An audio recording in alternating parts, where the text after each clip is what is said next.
9월 21일 월요일 새벽 묵상입니다.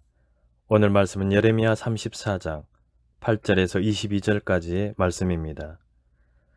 시드기야 왕이 예루살렘에 있는 모든 백성과 한 가지로 하나님 앞에서 계약을 맺고 자유를 선포한 후에 여호와께로부터 말씀이 예레미야에게 임하니라.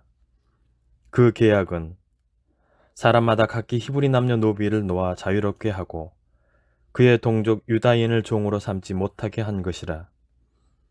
이 계약에 가담한 고관들과 모든 백성이 각기 노비를 자유롭게 하고 다시는 종을 삼지 말라 함을 듣고 순복하여 놓았더니 후에 그들의 뜻이 변하여 자유를 주었던 노비를 끌어다가 복종시켜 다시 노비로 삼았더라.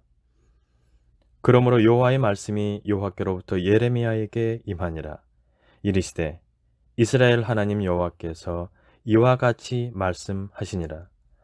내가 너희 선조를 애굽 땅 종의 집에서 인도하여 낼 때에 그들과 언약을 맺으며 이르기를 너희 형제 히브리 사람이 내게 팔려왔거든 너희는 7년 되는 해에 그를 놓아줄 것이니라.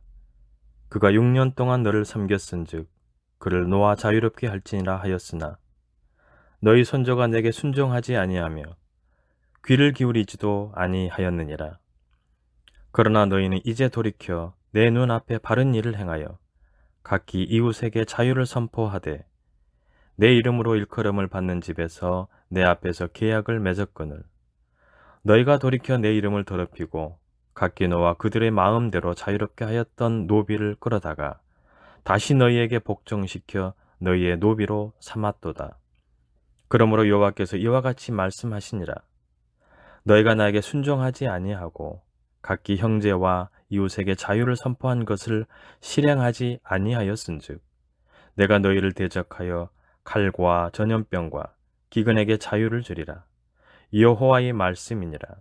내가 너희를 세계 여러 나라 가운데 흩어지게 할 것이며 송아지를 둘로 쪼개고 그 두 조각 사이로 지나매 내 앞에 언약을 맺었으나 그 말을 실행하지 아니하여 내 계약을 어긴 그들을 곧 송아지 두 조각 사이로 지난 유다 고관들과 내시들과 제사장들과 이 땅 모든 백성을 내가 그들의 원수의 손과 그들의 생명을 찾는 자의 손에 넘기리니 그들의 시체가 공중의 새와 땅의 짐승의 먹이가 될 것이며 또 내가 유다의 시드기야 왕과 그의 고관들을 그의 원수의 손과 그의 생명을 찾는 자의 손과 너희에게서 떠나간 바벨론 왕의 군대의 손에 넘기리라. 여호와의 말씀이니라. 보라 내가 그들에게 명령하여 이 성읍에 다시 오게 하리니 그들이 이 성을 쳐서 빼앗아 불살을 것이라. 내가 유다의 성읍들을 주민이 없어 처참한 황무지가 되게 하리라. 아멘. 우리는 우리 수준에서 하나님을 생각합니다. 신앙과 구원과 심판에 대해 우리 기준으로 판단하려 합니다. 시드기야는 예루살렘이 포위된 위기 상황에서 큰 결단을 내리고 곧바로 큰 실수를 범합니다.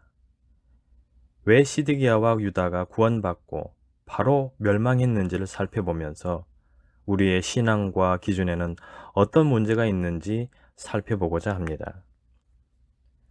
강력한 요새들의 함락 소식에 시드기야는 놀라운 결단을 내립니다. 노예 해방입니다. 그것은 바른 해결책이었습니다. 자유를 선포해 하나님의 공의를 이루려 한 것입니다. 하나님의 구원은 공의와 밀접하게 연관되어 있습니다. 이 조치의 결과로 바벨론 군대가 물러납니다. 하나님의 구원은 즉각적이었습니다. 우리가 하나님의 길을 따르고 말씀에 순종하는 순간 구원이 임합니다. 시드기야와 유다의 결단은 선한 것이었지만 안타깝게도 그 결단은 마음의 통해에서 나온 것이 아니었습니다. 그래서 위험이 사라지자 그들은 결단을 철회합니다. 심판을 모면하고자 행동 몇 가지를 바꾸는 것으로는 진정한 구원을 경험하지 못합니다. 마음으로 자복하고 마음으로 믿어야 의에 이를 수 있습니다. 니느웨 성은 심판이 선언되자 진심으로 회개하고 악한 길에서 떠났습니다. 하나님은 그 모습을 보시고 심판을 거두셨습니다. 통회하는 자에게는 은혜의 구원이, 진정으로 돌이키지 않는 자에게는 자비 없는 심판이 있습니다. 왕과 권력가들은 자유를 선포했지만 곧 그 선포를 무효화시킵니다. 그들은 그만한 힘과 권력을 가지고 있었습니다. 하지만 사람의 모든 걸음과 행동을 지켜보시는 하나님이 계십니다. 그분은 모든 사람을 선악간에 판단하시고 심판하십니다. 그들은 심판이 지나갔다 생각했지만 심판은 특정한 시간이 아닌 그들의 마음과 행위에 따라 언제든지 임할 것입니다. 노예 해방 당시 노예를 소유하고 있던 모든 권력가, 재력가들은 언약을 체결할 때 갈라진 재물 사이를 지나갔습니다. 언약을 깨뜨리면 언약을 깨뜨린 자가 그 재물처럼 될 것이라는 맹세입니다.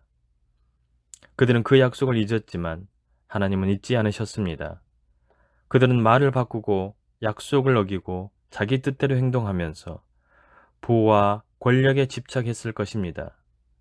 그들의 권력과 야비함은 세상을 지배하는 데 유용했지만 동일하게 그들의 몸이 송아지처럼 쪼개지는 이유가 되기도 했습니다. 그들은 심판이 끝난 것으로 착각했습니다. 이스라엘 역사가 그러했습니다.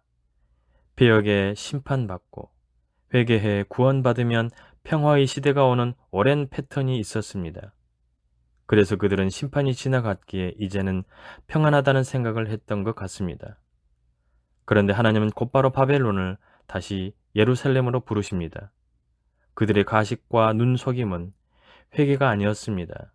하나님은 우리를 사랑하시지만 우리의 거짓말과 가식으로 업신여김을 받는 분이 결코 아닙니다. 시드기야와 유다 백성은 위기 앞에서 올바른 방향을 잡기는 했습니다.